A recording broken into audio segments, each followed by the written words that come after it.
The new Tamil Nadu chief, Palaniswamy, will visit jailed AIDMK Supremo VK Sasikala in the Bengaluru prison today. The visit comes a day ahead of the crucial floor test in the assembly on Saturday. Palaniswamy was sworn in as the chief minister of Tamil Nadu on Thursday, along with 30 ministers on the basis of the list of over 129 MLAs submitted to Governor Vidyasagar Rao. Palaniswamy will now have to prove majority in the House.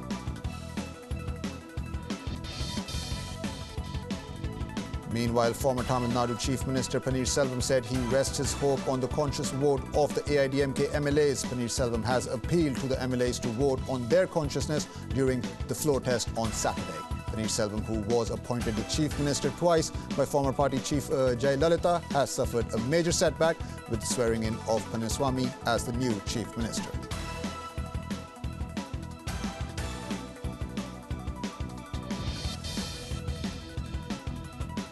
Congress leader Priyanka Robert Vadra will hit the campaign trail in Uttar Pradesh today. Accompanying her will be Congress Vice President Rahul Gandhi. The brother-sister duo are scheduled to hold two public rallies in the Congress pocket borough of Raebareli. Priyanka joins the campaign a day after coming under attack from the BJP. Union Minister Smriti Irani had on Thursday claimed that the Congress leader was missing from action as she was not prepared to face the public's questions.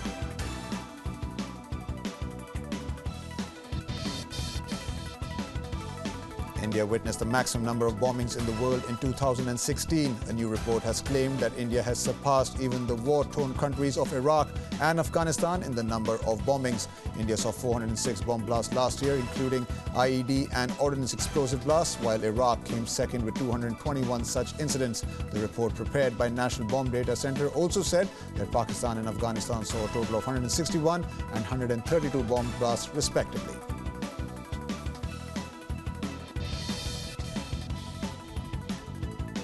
India on Thursday said Mumbai terror attack mastermind and Jamaat-ud-Dawa chief Hafiz Saeed was an internationally proscribed terrorist and needed to be brought to justice soon.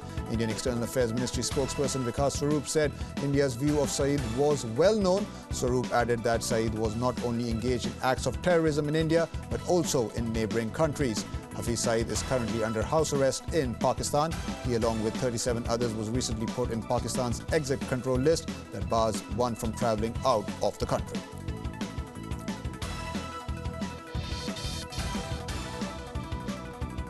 Spokesperson of India's External Affairs Ministry, Vikas Swarup, has been appointed the new Indian High Commissioner to Canada. Swarup will replace Arun Kumar Saha, who is currently working as acting Indian High Commissioner to Canada. Swarup had in the past been posted in various countries, including Turkey, the United States, Ethiopia, Britain, South Africa and Japan. Succeeding him at the External Affairs Ministry will be Gopal Bagle, who is a Joint Secretary in the Pakistan-Iran-Afghanistan Division in MEA.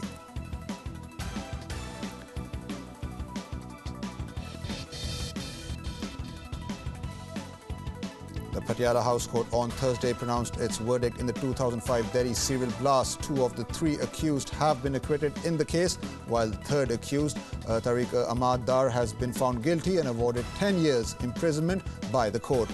Dar has already served 12 years in jail. Of the many other charges, he has been convicted of terror funding. Three blasts rocked Delhi's Sarojini Nagar, Kalkaji and Paharganj areas on October 29, 2005, a day before Diwali. 60 people were killed and at least 100 others injured in the serial blasts.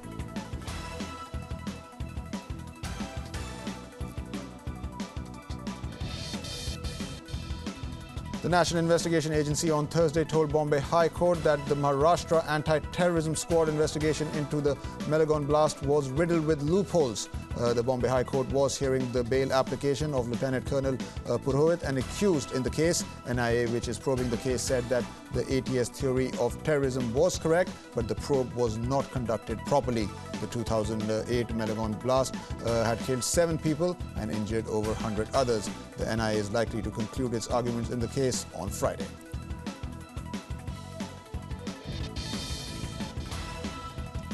Indian Foreign Secretary S. J. Shankar is all set to visit Beijing for the first India-China strategic dialogue next week. According to the Ministry of External Affairs, two sides will discuss key issues of mutual concern, including friction points such as Masood Azhar and India's NSG membership. The visit comes in the backdrop of US, UK and France moving a fresh initiative in the UN Security Council to designate the Jaish-e-Mohammed chief under the 1267 Sanctions Committee. China has reportedly blocked India's effort to get the dreaded terrorist sanction by the UN.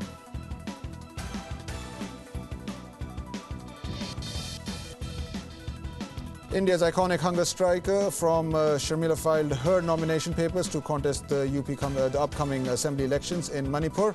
Sharmila, who is better known as the Iron Lady of India, is making her debut in politics with this election. She will be contesting from Tubal constituency, where she is up against Chief Minister Okramagobi Singh. Speaking to media, Sharmila said that she wanted to become the state's chief minister to repeal the draconian Armed Forces Special Powers Act.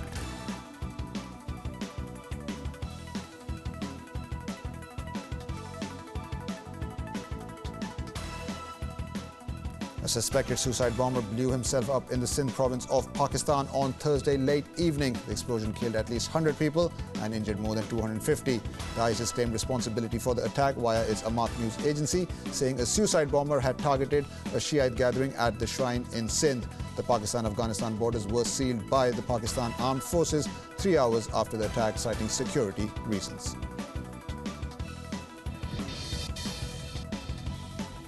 A car packed with explosives blew up in Baghdad, killing more than 50 and wounding at least 60 on Thursday. The Islamic State claimed responsibility for the attack, saying it was targeting the Shiites. The explosion took place at an auto dealership ground in southern Baghdad.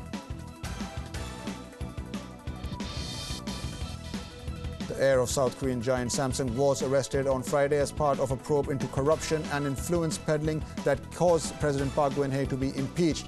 Lee was surrounded by security personnel after attending the hearing for more than 7 hours, in which he was asked if he should be arrested over his role in the scandal.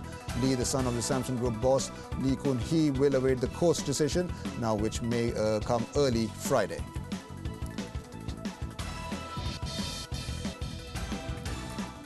At least 8 women and children were killed in a Saudi-led coalition airstrike on Houthi rebels on Wednesday near Yemen's capital of Sana'a. Another 12 were wounded in the airstrike that mistakenly targeted a funeral house north of the capital. The building was completely destroyed and scores of adjacent homes were damaged. The High Command of the coalition announced immediately after the airstrike that they will investigate the fatal blunder.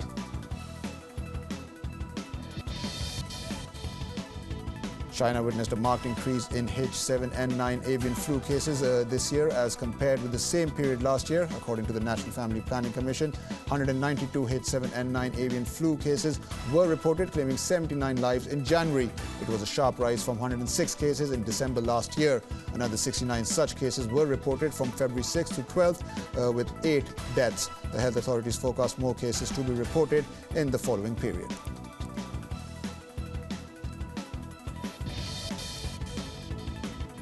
A mother and child were knocked off a sloping road in China by a reversing jeep that went out of control. The surveillance footage shows the jeep crashing into the pair as it reverses. The car takes them along as it plunges a few meters down into what appears to be the entrance of the parking lot. The woman is then seen scrambling to get herself and the child out of the way as the vehicle lands a few seconds later onto the ground. Preliminary investigation showed the accident took place after the driver lost control of the vehicle.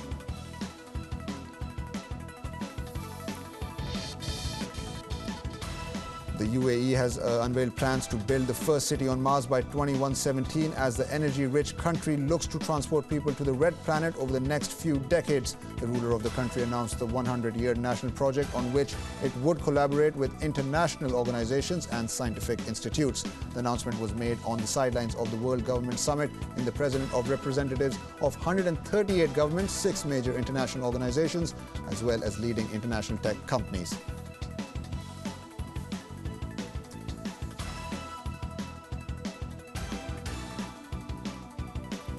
Canadian Prime Minister Justin Trudeau said on Thursday that the whole world benefited from a strong European Union and that the bloc and his country needed to lead the international economy in challenging times. Trudeau said that the union was an unprecedented model for peaceful cooperation. With the passage of their trade deal, Canada and the European Union offer a counter to Trump, who has withdrawn from the Trans-Pacific Partnership and wants to rework the North American Free Trade Agreement.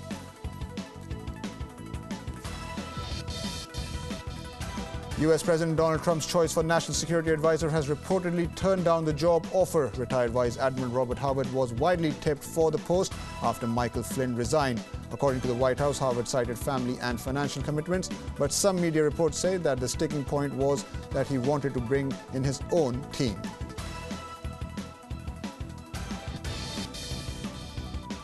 Mexico's agriculture minister plans to lead a business delegation to South America to lessen their dependence on the U.S. This comes at a time when the U.S. President Donald Trump threatens to upend free trade between the two countries. The trip will happen within the next 20 days, where Mexico delegation will visit Argentina to buy soy and Brazil to buy corn, which was until now imported from the U.S.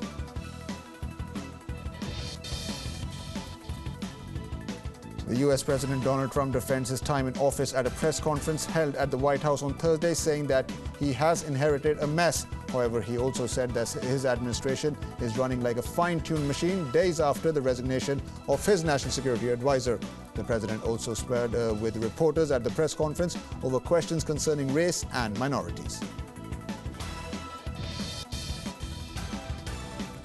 Mick Mulvaney was sworn in as White House Budget Director by U.S. Vice President Mike Pence on Friday. South Carolina Congressman Mulvaney was confirmed at the post on Thursday by the U.S. Senate in a 51-49 vote.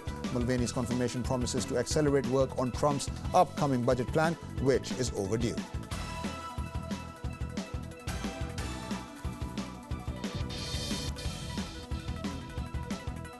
The U.S. Secretary of Defense James Mattis on Thursday claimed that the U.S. and Russia are not currently in a position to collaborate on a military level. Mattis made the statement at a news briefing after the NATO defense ministers meeting was held in Brussels from Wednesday to Thursday. Mattis is stressed that NATO, quoted, have to live up to their commitments, adding, and I quote, Russia is going to have to prove itself first and live up to the commitments they have made in the Russia-NATO agreement, unquote.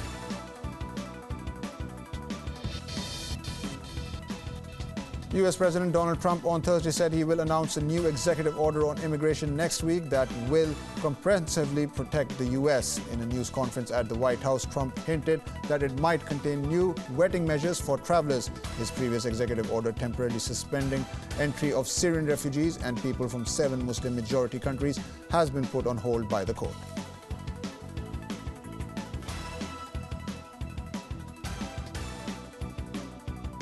If everything goes well, Major Infosys will launch its operations for the entire northern region from Noida 2 years from now. A team of officials from Infosys met CEO Noida Authority and submitted a revised layout plan for its Noida campus, the largest in North India. Sources say the Infosys layout will be approved by government as soon as possible to enable the company to begin its construction and operations without delay.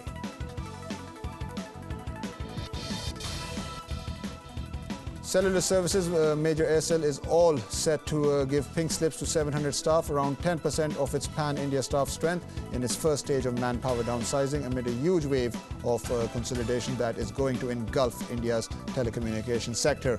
Aircel has around 8,000 employees in India.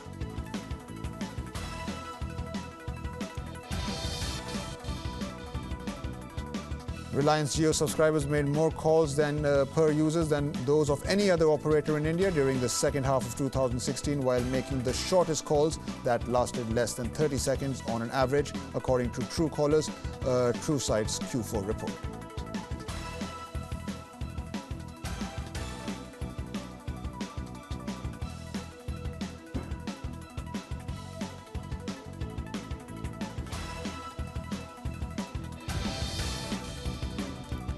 Private equity firm Warburg Pincus is in an advanced negotiation to acquire a significant minority stake of up to 40% in Tata Technologies for around Rs 2,300 crore, ending months of talks. Sources say the engineering design services company has been looking to offload 26 to 40% of equity at a valuation of Rs 5,400 crore for almost a year and a half. The online marketplace Snapdeal, which is preparing to lay off more than 1,000 employees as it struggles to conserve cash this week, informed its merchants via email that it had revised its logistics fee, normal packaging fee, standard marketing fee and cross-margin rates.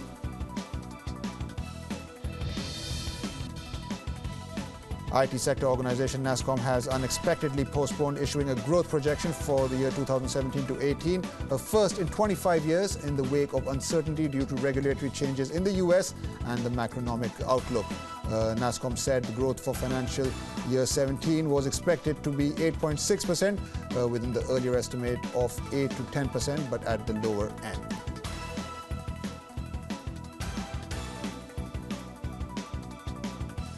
And in sports, Arsenal are on the brink of elimination from the second round of the Champions League for the 7th year in a row. Only this time, the footballing lesson that was handed out by Bayern Munich was so brutal that a frustrated Arsene Wenger left the post-match press conference in 3 minutes. Bayern Munich stuck the knife in after an inspired second-half performance that saw them win 5-1 on the night. Arsenal and Bayern Munich have shared a peculiar relationship over the last 5 seasons.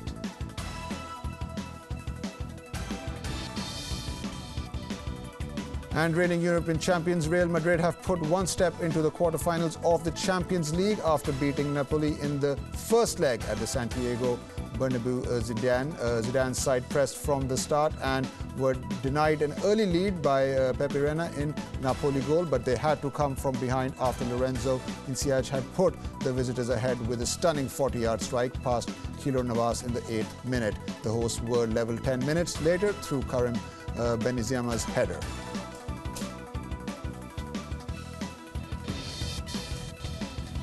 And the football action in Europe continues as Manchester United welcome Saint Etienne to Old Trafford for their round of 32 tie in the Europa League. Jose Mourinho's side finished second behind Fenerbahce in a group with 12 points and were pitted against Saint Etienne, who are on one of the 3 unbeaten in the Europa League this season. Manchester United come into the clash having lost just 1 in 22 matches since losing to Fenerbahce in November last year.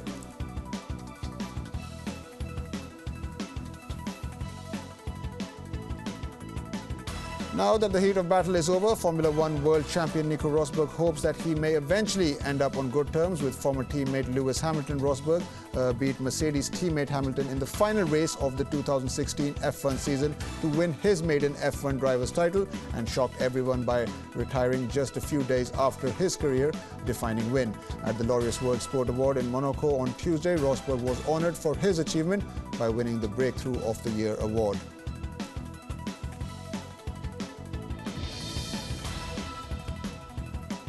England's new Test captain Joe Root says he will follow in the footsteps of Indian captain Virat Kohli and Australian skipper Steve Smith and ensure he raises his game. Root, who took over the captaincy from Alistair Cook, has scored 4,594 runs since his debut in 2012. Root's first test will be against South Africa's at Lord's from July 6th. Root is currently ranked number 3 in the Test rankings and is confident of not letting the captaincy mantle affect his batting.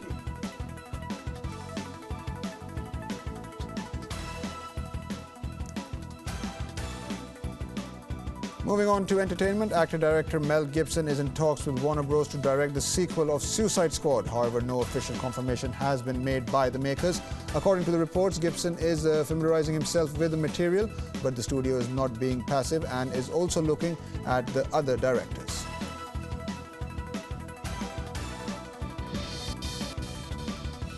Ryan Murphy, producer of the FX anthology series The American Horror Story, recently revealed that the 7th season will be inspired by the 2016 elections that saw Donald Trump defeat former First Lady and Secretary of the State Hillary Clinton.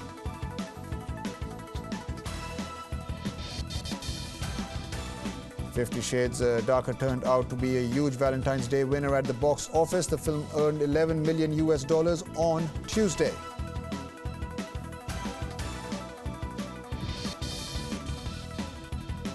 John M. Chu is directing the adaptation of Kevin Kwan's best-selling novel Crazy Rich Asians. The film will feature an all-Asian cast. Fresh off the boat, star Constance Wu is in talks for the lead role in the film.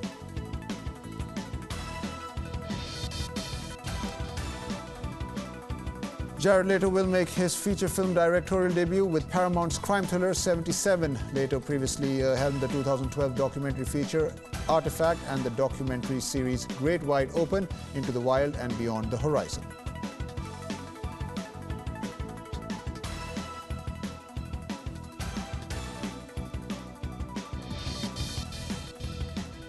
Indian actor Deepika Padukone has bagged her second international project after XXX, The Return of Xander Cage. According to the reports, Deepika will be starring in an Indo-Chinese project which will be directed by Indian director Siddharth Anand.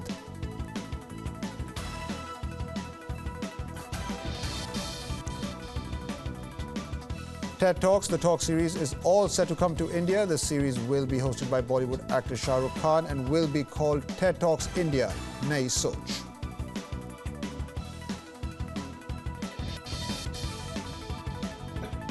Sanjay Dutt is finally making a comeback on the big screen after his last performance in Rajkumar Hirani's PK. The actor was seen shooting in Agra for Umang Kumar's upcoming film Bhumi.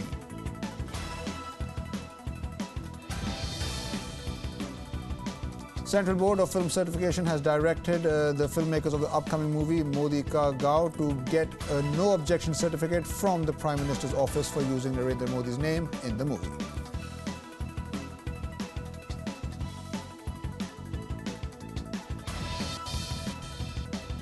Bollywood actor Nitin Mukesh recently tied the knot with Rukmini Saha in a private ceremony, and now the duo is all set to host a grand reception for Bollywood stars on the 17th of February.